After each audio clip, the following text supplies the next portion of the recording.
NASCAR burst into Gateway where both the Cup and Truck Series drivers search for glory. While the Xfinity Series drivers take their talents to the Pacific Northwest and hope for another exciting finish. They're all three going to go straight. Custer goes through to the lead. Wow. Butterbean is becoming a short track hero. Brendan Quinn charging for the race lead, and he'll have it. We'll tell you all about him, plus how he got his nickname. It's all coming at you on Around the Track next.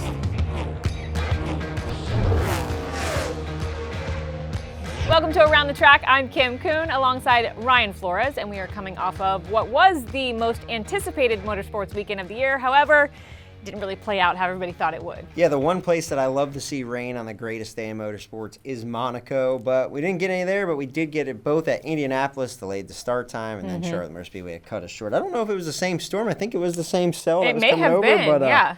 But yeah, definitely a bummer to not get to see Larson complete the double. Yeah, the one person that probably was happy, though, Christopher Bell and his team, although it was a rain-shortened race, it was official, so they take home on the hardware. Yeah, good for them. They punched their ticket, and we head on to Gateway. Yeah, so we're going to get you ready for everything Gateway, whether you're headed to the racetrack or watching from home. Yeah, as we look at the schedule, the trucks will get us fired off on Saturday at 1:30, and all leads us to the Cup race, 3:30 on FS1 Sunday. Yeah, talking about the trucks, it is the second race of the Triple Truck Challenge, which means no Cup interlopers. However, there is a new face in the field, at least new to trucks.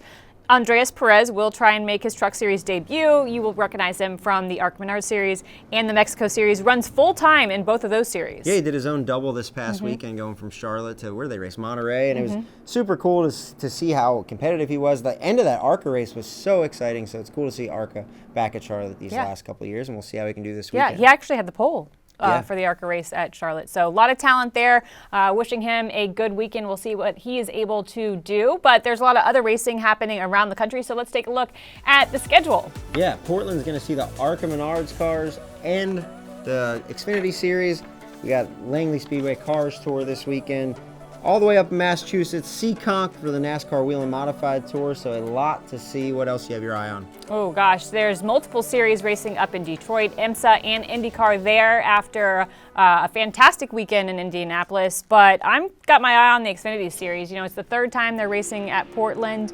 We saw chaos the last 2 years. I was there 2 years ago when it absolutely downpoured. It made for an exciting race, but then last year we had an amazing finish, overtime. Parker Kligerman trying to put it 3 wide, wasn't quite able to do it. Then Cole Custer comes home with the win, and he hasn't won this season, so we'll see what he can do this weekend. Yeah, Parker's always super exciting. That's what's so intriguing about the Pacific Northwest weather, too. You never know if it's going to be wet or dry, or if it's just going to sprinkle and you have to put your rain tires on. I love that we run rain tires now, so it adds so much depth to just the series. And speaking about depth in the series, when the all NASCAR series are kind of spread out like they are this weekend, you get to see a lot of new faces in the Xfinity and ARC series out there in Portland, so it's always super fun to watch. Yeah, Sage Karam will be racing for Sam Him Hunt. and Parker got a little fired up last time, too, so we'll see what happens. I He was a know. little fired up at NOAA, too, I think, at Road America. So these Xfinity races are also a great opportunity for someone to punch their ticket that hasn't had the speed on the ovals, so we'll see what happens. Maybe Sheldon Creed finally gets the first Xfinity Series win of his career. I don't know, he's been pretty strong there. Yeah, he's been strong, but we'll see. Those JGR cars are going to be nothing to mess with. Yeah, but again, the Cup Series is at Gateway. Everything culminates, all the racing action on Sunday. So let's take a look back at the last 2 winners at Gateway. Sold out crowd on their feet here at World Wide Technology Raceway. And the green flag is in the air, and we are underway. Oh, he slid way up the track. Crossover coming. Checkered flag in the air. Joey Logano wins the inaugural Enjoy Illinois 300. Kyle Busch from the outside lane jumps on the gas and the green goes in the air. Busch has the advantage by half a car length in the outside lane. Kyle Busch will win the Enjoy Illinois 300 at World Wide Technology Raceway. As always, practice and qualifying get us fired up on Saturday, leading us to the Cup race on Sunday. Qualifying ultra important here because this pit road is super narrow. Oh, really? Yeah, it's a place where you're going to have a good pit stall. tee up for a win, and 2 guys that don't have a win are the 2 that we just watched. Yeah, Joey Logano and Kyle Busch both looking for their first points win of the season. Obviously, we saw Joey win the All-Star race. That doesn't get him locked into the playoffs. And I was looking at the stats. Kyle Busch, his last win in the Cup Series was last year's Gateway race. So both of them are hungry. And this is where they got to dial up everything because we are officially into the second half of the season. Absolutely. This is where you start looking at points and you're like, I need a win. And you start getting a little desperate and everything starts getting tightened up. I think we're right in that same boat with the 12 team. You know, we need a win, and we've had a rough couple weeks, so we need to right the ship. Well, before we find out who takes home the hardware in the Cup Series on Sunday, you can watch Brendan Queen take on Langley Speedway. Here's a little bit more about Butterbean. Run it, you. I'm a dying breed. Run it, ride it with my brothers, fighting for a dream. Let's go. Brendan Butterbean Queen. Dying breed. Brendan Queen charging for the race lead, and he'll have it. Bean Nation celebrates here tonight. There's going to be a party at the Waffle House. What's up, guys? Brendan Butterbean Queen, driver of the 03 Toyota Camry for Leap Pulling Performance. I started racing when I was 6 in go-karts and started working my way up the ladder, and it's been a heck of a journey, and I wouldn't trade it for the world. I think my love for racing is probably when I was a baby. My dad raced. I have a picture of me sitting on Santa Claus's lap with, a Dale Earnhardt car and a Richard Petty car in my hands. I didn't go anywhere without a race car. That's all I did was play with race cars on the floor, play NASCAR video games, and I just always wanted to race. I tried T-ball, broke my nose, and I realized I definitely needed to go racing instead. The nickname Butterbean originated when I was a baby. I looked like the boxer Butterbean. All my friends found out, my teachers, the school, everybody found out. I ended up on a race car, and kind of the rest was history after that. And you just marvel at what Brendan Queen has been able to do in that one. I think my biggest strength on the track is just being able to put the whole race together. You can't win it on the first lap, but you can sure lose it. So I've had a lot of experience in long races, and I think that's really helped me be able to win a lot of big races. If you haven't been to Langley Speedway yet, put it on your bucket list because there's not a bad seat in the house. Connor Hall and Brendan Queen bring the field down for the start. Langley is so important to me because, without Langley, none of this happens for me. I learned how to be a race car driver there. I learned how to put together races, a lot of low grip racing there. And every time I can go back and race in front of my hometown crowd and all the Bean fans, it's very special. So super excited to get back there the first weekend of June, and I'm sure it's going to be an electric feeling. He hails from Chesapeake, Virginia, Brendan Butterbean Queen. I'm just blessed to race, and I always say, even on the bad days, I could be sitting in the stands wishing I was racing, and some people don't ever get the chance to, so I try to enjoy the moment. The wins are great and all that, but when I pull into victory lane and see the team's face, that's what means the most to me, because those guys, they sacrifice their weekends and their time to help me, and the driver gets the spotlight, but the spotlight should be on all the behind-the-scenes people, because the driver's the lucky one. The team is the heart of it. The 15th annual Hampton Heat 200 is in the books. Brendan Butterbean Queen is tonight's race winner. The Waffle House is our celebration for sure. Every win we go there, take the trophy to check, set it on the table, take a team photo, and we just get the jukebox cranking with some old tunes and have a good old time, drink some chocolate milk and eat some waffles. Some drivers to watch. He's a late model sensation. Brendan Queen. My goal in racing is obviously to move up. I love my late model racing, and if that's all I was ever meant to be, I was content with it. But thankfully, I've had these opportunities to go try to truck race, and hopefully I can make the most of it and get some more opportunities at the next level. As we look at Butterbean's Cars Tour resume, the thing that sticks out to me, 25 starts, 19 top 10, so he's only finished outside the top 10 6 times. He said it in there. He's able to put it all together. His racecraft is what separates him, and the Cars Tours groom these guys to be stars. Yeah, sure. I'm glad you mentioned his racecraft, because I get the sense that because he didn't always have as many resources as the other drivers, he knew he had to take care of his stuff. So just in equipment management and knowing that he had to keep his car in one piece. That has helped him develop a better racecraft. But then on top of that, just like his work ethic and then his personality. I think that's why fans really love him. Yes, you need to win races and be successful, but you also have to be able to, have the personality, and I think we've seen that. The late model community loves him. We saw him make his Truck Series debut. He finished 4th. The crowd was chanting his name. Yeah, the Beans. Yeah. He's got his own fan base named the Beans. It's really cool to see that when we were pulling into North Wilkesboro for the All-Star race, there was people selling Butterbean Queen shirts by the side of the highway. A lot of hype around him, and he delivered to that start, and hopefully there is more starts down the road in the National Series. Yep, can't wait to see what he's able to do when he gets other National Series starts. Now, though, let's get the Cup Series drivers' thoughts on Gateway. Last year, I would say that it still felt like a new track, but now going there, I feel like I know what to expect, and my team knows what to expect. So I guess going there twice was the magic number to feel like it's kind of in a routine and you have a rhythm whenever you go there. And it's a great venue. I love going to Gateway. It's so unique. There's not another track on the schedule like it. And it's a refreshing place to go to for sure.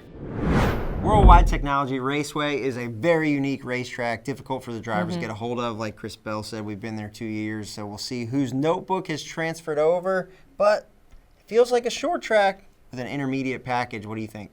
Well, it's two different ends of the racetrack. So turns 1 and 2 very tight. Then you have long straightaways. The track is very flat, and you end up getting kind of road course style braking in the corners. And so you got to compromise. Like your car is not going to be perfect in each end, so you have to figure out what the priority is. And then I look at the kind of the 3-race stretch that we're having right now. So they came from Charlotte, a fast intermediate. They're going to Gateway. To your point, it's an intermediate, but it also kind of races like a short track, and then they'll go to Sonoma. So for me, what team, what driver has the most adaptability over the course of 3 very different racetracks? Yeah, you mentioned brakes. We saw a lot of brake failures last year. You have to take care of your car, and there's also a lot of beef at this racetrack. We saw with Hamlin and Chastain, Keselowski and Carl Edwards back in the day. So we'll see if there's any tempers flaring this weekend. Yeah, and we talked about it earlier, we are officially in the second half of the regular season. There are a lot of teams that don't have wins yet. As you look at the point standings, drivers that are outside of the playoff grid looking in, and I think that's why part of the reason we see tempers start to flare, especially the second half of the regular season. Absolutely. The wick is getting turned up, and we'll see. It's always hot in St. Louis, and we'll see if it's even hotter this weekend. Yeah. Up next, though, Erica is going to give us our best bets for the weekend. Join Todd Gordon and myself each week for NASCAR Inside the Race. We'll break down exactly how the race was won. Plus, we'll dive into the data and go in depth on race strategies, penalties, and rule changes. Catch NASCAR Inside the Race presented by Consumer Cellular each Tuesday on NASCAR's YouTube channel. All right, it's time to win you guys some money. We're going to welcome in our resident sports betting analyst, Erica, for Easy Money with E. And before we dive into Gateway, Erica, I have a question. So last week we had a little wrench thrown into things with the weather, and the Charlotte race was called early. So if you had a bet on the Coca-Cola 600, how does the weather impact the bets? Kim, this is a great question and a great opportunity for more novice bettors to know that you need to know your sports book's house rules, because most North American sports books are still honoring all the bets as if the race ran in its entirety. So if you're a race car fan, if you're a NASCAR fan and you have an asterisk by Seabell, doesn't matter. As a bettor, he is the winner. So know your sports book house rules when you are placing your wagers. I know you were disappointed that the race didn't go to its advertised distance, but you did hit on some bets last weekend. Where was the money won? The money last week, bonus bets, we had 2 of those to hit. So we had JGR as the winning team, and I also did a bet with William Byron and Denny Hamlin, both to finish in the top 5. But then for my best bets for around the track, I had one on Chase Elliott to be a top 10 finisher and on Ty Gibbs. So last week, honestly, Kim, really wasn't too shabby. It was very respectable. Not mad at it at all. All right, so you hit on the top 10 finishers last week with your bets. So let's talk about top 10 finishers for this weekend. Top 10 finishers at Gateway. I got Kyle Busch, Joey Logano, and Martin Truex Jr. Now, these are all super juice, meaning you might want to throw a little bit more money on it so that you can have better return on your investment. But let's start off with Kyle. You know, Kyle won this race last year in the spring. There's no reason that he cannot, finish in the top 10 this weekend. And then my second one on my top 10 finishers odds is Joey Logano. Yes, he won the All-Star race this year. No, it's not a points-paying race, but to me, Kim, that still qualifies as momentum. And also, Joey's got got 3 top 10 finishes this year. And then my final driver who's top 10 odds that I like, Martin Truex Jr. Now, you guys know that I was really high on Martin Truex Jr. at the beginning of the year, and then I kind of shied away from him. But I'm going back to MTJ for Gateway. Again, these are super juiced. So throw an extra $5 on it. Or maybe if you like Bubba Wallace's odds at plus 150 or Josh Berry's odds at plus 200, you can even go there. But for me, Kim, this weekend is all about playing it a little bit more cautiously. I think that's a good plan. And all 3 of those drivers finished top 10 in both Gateway Cup Series races. All right, what bets are we looking at next? Let's look at a group bet, Kim. The group that I am looking at has Chris Buescher at plus 160. It also has Ross Chastain at plus 190. And then we got Bubba Wallace and Alex Bowman at plus 400. Kim, you know how I feel about longer odds. And in this scenario, I love the longer odds for Alex Bowman at plus 400, where a $10 bet would win you a total of $50 if he wins this group. Now, we talk about Hamlin and Byron and Ty Gibbs every week, but we don't often talk about Alex Bowman. Alex Bowman quietly has himself 5 consecutive top 10 finishes. So if you like that trend and if you like those odds, throw a little bit of money on Alex Bowman to win this group. I like it. He's shown consistency. He finished 9th last weekend, so I think that is a very solid bet. What about fans that are very, very confident about picking an outright winner? Who should they be looking at? Kim, my confidence level for outright winners this week is on William Byron and on Brad Keselowski. William Byron at plus 850, partially because I did not get a chance to really cheer for him for the entirety of the race last week. So I really need for him to run an entire race so I can back him again in that spot. And then Brad Keselowski at plus 1200. Love those odds, and also love that he is the hottest driver in RFK right now. Well, great information, Erica, but we know odds will change. We might see additional bets, and as we talk additional bets we might see pop up later in the week, I want to know, we've seen overtime finishes in the last 2 Gateway races. Will we possibly see the opportunity to bet on a 3rd straight overtime finish at Gateway? Kim, I'm very happy that you asked that question, and I would love if we were able to have that option, but I have scoured sports books high and low so far, and I cannot currently find an option for overtime. And that is probably because odds makers have gotten hip to the game and they know that this race has a very high likelihood of going into overtime. So with that in mind, I doubt we'll see it. But if you do, definitely throw a little bit of money on that, but only if it's worth the value.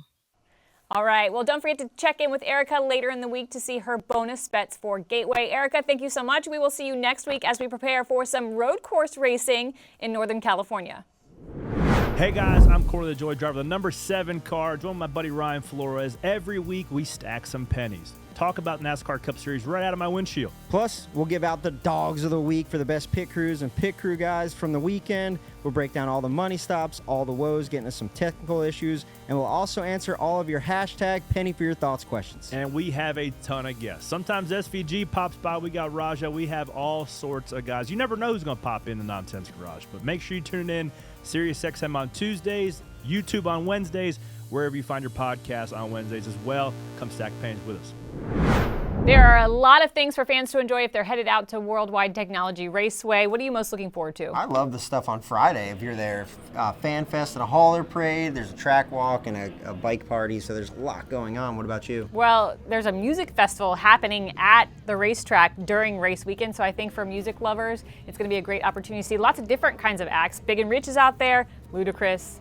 He's a favorite. T-Pain. So the mix is just incredible. That's exciting, yeah. And then also Trackside Live is back. You can see everything that's going on at www.raceway.com. But first, we got to make our race picks. Who's it going to be this weekend, Kim? You're going to be happy with this pick. I'm picking Ryan Blaney. He is one of only 4 drivers to have finished top 10 in the last 2 and only 2 Cup Series races at Gateway, but he's led 95 laps there. I think it's time you guys get to victory lane. I also picked Blaney. We're coming off of a rough stretch of Darlington and finishing outside the top 35 at Darlington and at the Coke 600. This is a place that we really should have won the inaugural race here. We had some trouble with some equipment, rallied back to finish 4th, and last year we were in the mix all night and finished 6th. It's a place where strategy is going to be key. 2 tires, 4 tires in your car has to work. So I'm trusting Jonathan Hassler and Ryan Blaney to get us to victory lane this weekend. Okay, 2 votes for Blaney. Let's go. All right. Let's go now. It's time for the white flag, and I got a good one for you. Oh, you do? Yep. So we're in St. Louis. Yep.